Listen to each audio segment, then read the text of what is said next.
Premier लीगच्या म्हणजेच आयपीएलच्या 9व्या सामन्यात गुजरात टायटन्सनं मुंबई इंडियन्सचा 36 धावांनी पराभव केला। या सामन्यात गुजरातने मुंबई समोर 20 ओव्हर्समध्ये 197 धावांचं आव्हान ठेवलं होतं। या लक्ष्याचा पाठलाग करताना मुंबईच्या संघाला 20 ओव्हर्समध्ये 6 विकेट गमावून 160 धावाच करता आल्या।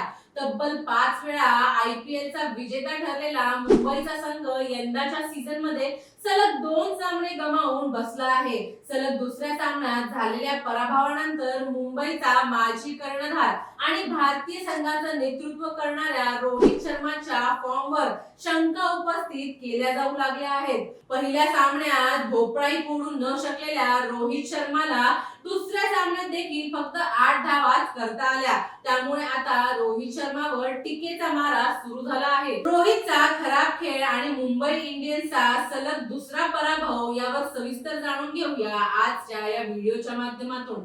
नमस्कार, मी अनुष्का आणि तुम्ही पाहताय दैनिक राज्य लोकतंत्र। 197 धावांचा पाठलाग करायला मैदानात उतरलेल्या मुंबई इंडियन्सला रोहित शर्माकडून चांगल्या फलंदाजीची अपेक्षा होती। रोहित शर्माने देखील पहिल्याच ओव्हरमध्ये सलग 2 चौकार खेचून जुन्या रोहितचा आक्रमक बाणा दाखवण्याचा प्रयत्न केला।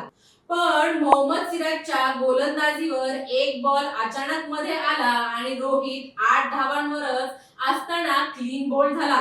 रोहित शर्मा आउट झाला तेव्हा मुंबईने 4 बॉल्समध्ये 8 धावा केल्या होत्या। सुरुवातीला झालेल्या पडझडीनंतर तिलक वर्मा आणि सूर्यकुमार यादव यांनी मुंबईचा डाव सावरण्याचा प्रयत्न केला, मात्र तिलक वर्मा अतिशय संत खेळला। त्याला 36 बॉल्समध्ये फक्त 39 धावाच करता आल्या। गुजरातच्या प्रसिद्ध कृष्णाने त्याला तंबूचा रस्ता दाखवला। सूर्यकुमार यादव चांगली फलंदाजी करत होता। त्याने 48 धावा करून मुंबईला सामन्यात कायम ठेवण्याचा प्रयत्न केला, पण दुसऱ्या बाजूने त्याला कुणाचीही सोबत मिळू शकली नाही। त्यामुळे मुंबई इंडियन्सला 20 ओव्हर्समध्ये 160 धावा करता आल्या। रोहित शर्मा आता आंतरराष्ट्रीय क्रिकेट सारखा आक्रमक फलंदाजी करण्यात सतत अयशस्वी ठरताना दिसत आहे। रोहित शर्माने आयपीएल मध्ये आतापर्यंत 258 सामने खेळले आहेत। त्यामध्ये त्याने 29 च्या सरासरीने 6628 धावा केल्या आहेत। रोहित शर्माच्या नावावर आयपीएल मध्ये 2 शतक आणि 43 अर्धशतक आहेत। मागच्या काही वर्षांपासून मात्र रोहित शर्माची आयपीएल मधली कामगिरी सातत्याने खालावत आहे। 2016 नंतरच्या एकही आयपीएल मध्ये रोहित शर्मा 32 पेक्षा जास्त सरासरीने धावा करू शकलेला नाही। 2016 नंतर रोहितने 2019 आणि 24 मध्ये एकाच सीझन मध्ये 40 धावांचा टप्पा ओलांडला होता। 2022 मध्ये रोहित शर्माला 14 सामन्यांमध्ये 19.14 च्या सरासरीने 268 धावा करता आल्या। 2023 मध्ये रोहित शर्माने 16 सामन्यांमध्ये 20.75 सरासरीने 332 धावा केल्या। रोहित शर्माच्या कामगिरीवरून सोशल मीडियावर अनेकांनी टीका केली आहे। अनेकांनी तर रोहित शर्माने आता निवृत्ती घ्यावी अशी मागणी देखील केली आहे। हसन जैन यांनी लिहिलं, रोहित शर्मा त्याच्या जुन्या आकड्यांच्या जोरावरच सध्या संघात खेळत आहे हे स्पष्ट आहे। मुंबई इंडियन्सला आता पुढचा विचार करण्याची गरज आहे। रजत नावाच्या वापरकर्त्याने लिहिलं, रोहित शर्मा हा मुंबई इंडियन्सचा महान खेळाडू राहिलेला आहे, मात्र मागच्या काही वर्षांमध्ये त्याचा खेळ कमालीचा खालवला आहे।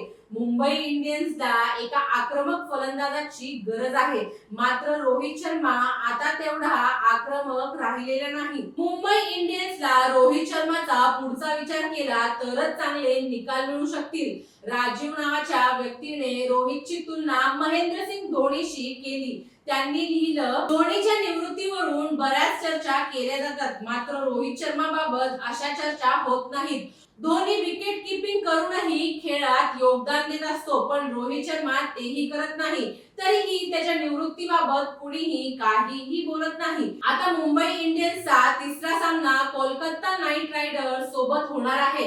या सामन्यात रोहित शर्माला धावा कराव्याच लागणार आहेत। रोहित शर्मा एक लेजेंड बॅट्समन आहे। चॅम्पियन्स ट्रॉफीच्या अंतिम सामन्यात त्यांनी केलेली कामगिरी पाहता रोहित मुंबई इंडियन्ससाठी महत्त्वाच्या सामन्यात धावा करेल यावर यावर शंका नाही, पण सध्या तरी रोहितला मैदानावर थोडा वेळ घालावा लागणार आहे. रोहित शर्माच्या खेळाबद्दल आणि बॅटिंग बद्दल तुमची मते आणि प्रतिक्रिया आम्हाला कमेंट करून नक्की कळवा.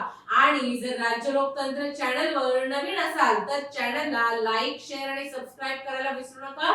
धन्यवाद. दैनिक राज्य लोकतंत्र.